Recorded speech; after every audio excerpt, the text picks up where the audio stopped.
All right, the next match following that is the WWE Women's Championship match against between Tiffany Stratton and Jade Cargill. Uh, yep. LP, Next. what you think about that match? P, what you think? How you think Jade did, LP? Seeing her ass to NXT. I've been saying that from the start, from when she first started training. I wanted to see her come up to NXT. I think that she did get put in the limelight a little fast, but at the same time, she was so dominant, and AEW built her to be this monster that when she got in the ring, and you clearly found holes in her game, um, it was hard to kind of get behind Jade as a wrestler in the powerhouse. And I think she is starting to come into her own. She had a major opportunity. She's been having some great feuds with Naomi. Arguably, the feud between Jade and Naomi pushed Naomi into the stardom that she is in now. Arguably. But I want to see Jade do more. I absolutely think that Jade should go down to NXT and run shop through NXT, become NXT Women's Champion, get some development, get some more training, and then come back to main roster an absolute animal. Well, only issue with that is if she go to NXT, she got too much competition. She do got a lot of She got competition, too much. but she need that though because she been having these cookie cutter matches with everybody else on main roster. But if she get down there and start getting busy with Miss Jada, or she start getting busy with Last Legend, or she start getting busy with who's the champion now? Huh? Kalani Jordan, Jordan Grace, Jordan uh, Grace. Soul Luca. Yep. Man, yeah. I mean, Imagine if she went there when she first got here. By now, she'll probably be ready to come to the main roster. Like if she went to NXT when she first got here, but like I understand why they didn't send her to NXT because they was believing the hype, but you could tell she wasn't ready for the main roster like wrestling. She got the look. She don't got no mic skills. She needs a manager. Like I would love to see. I've never seen Paul Heyman with a female. I want to see some shit. Like I want to see a manager. Like when's the last time a male manager? Shit, I can't even really think. A male manager like took a female. Like some of these females need a male mouthpiece manager, and she would be so. And it ain't got to be Paul Heyman. It just got to be somebody like like an MVP if he was there or something like that.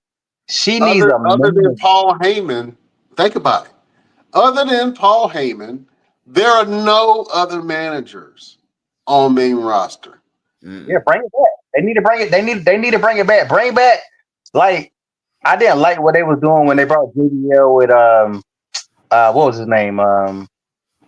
Happy Corbin or whatever. I didn't feel like that was a good fit. But some of these old wrestlers, instead of them trying to wrestle, just like MVP, he still could wrestle, but he not trying to wrestle no more. He's a great manager.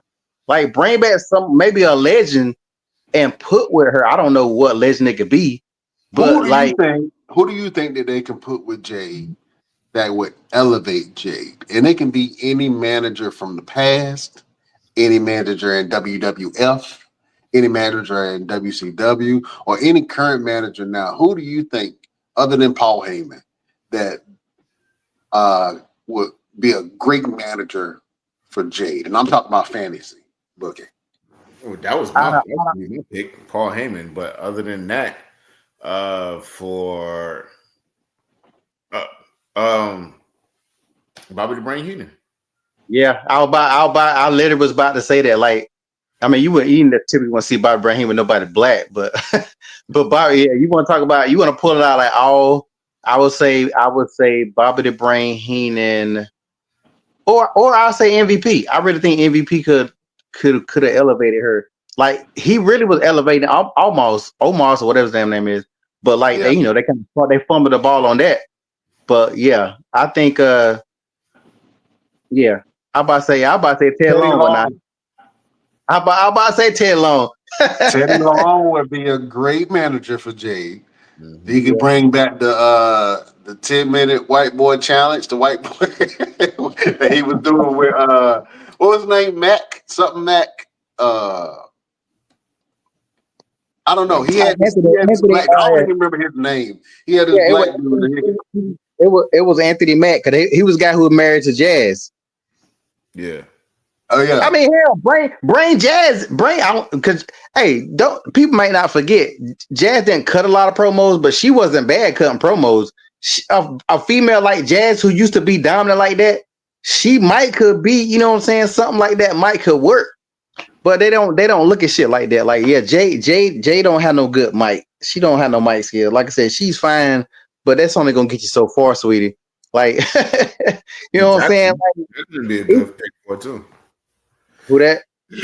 Jacqueline. Yeah, like somebody, yeah, bring somebody back like that from the past and see what they can do. But they're not gonna do that because I don't know if it's her or them or whatever. But I think people scared to talk about what they need to do, and she just not it by herself. Yeah. They put her with Bianca, you know, her what Bianca did help her out some, but you know, A lot. but Helped her out a lot. Bianca was handling all the manpower. She was doing everything. And if you don't know the wrestling world and if you don't watch the matches, you couldn't really tell. You would think that they were just tag team champions. But Bianca was doing a lot of the heavy lifting. Bianca was doing a lot of the empowering. Bianca was a huge part in that storyline between Jade and Naomi. So really, the credit should go to Bianca for really pushing that feud and pushing that whole storyline forward, and even getting Jade prepared for the match that she just had at SummerSlam. You know what I'm saying? I absolutely believe that Bianca had a hand in that. Now, obviously, Jade can say, "Hey, I worked hard. I got myself here." Yeah, I mean, you did, but at the same time, I think that Jade Cargill will be better in NXT for a couple of months, wrestle the girls down there, perform at a high level in training for at the center. What do you call it? The performance center. Yeah. And then come back and just like straight demolish everybody. I would give her 6 months on NXT to have her elevate, train, push the brand forward. I think that if she was the champion, then a lot more eyeballs would be on NXT. And then bring her main roster maybe at Royal Rumble, right in time for Mania, leading up to Mania. So I think that's what they're doing with Nia Jax right now because she's down at NXT. yeah, but Nia Jax it's the one. Like Nia can really push, intimidate. I think that Jade should be in the position that Nia is. Nia is absolutely dominant. Nia should still be on main roster fighting. I like her going down to NXT. It gives the girls something to aspire to, and Nia is a real threat. Not I ain't not no play theory. Nia is legit a real threat. So I think that they should have put Jade in that spot instead of Nia Jax. But maybe they didn't have anything for Nia to do, so that's probably why they put her in that position. But I want to see Jade elevated. It's just only a matter of time before she really gets going with everything.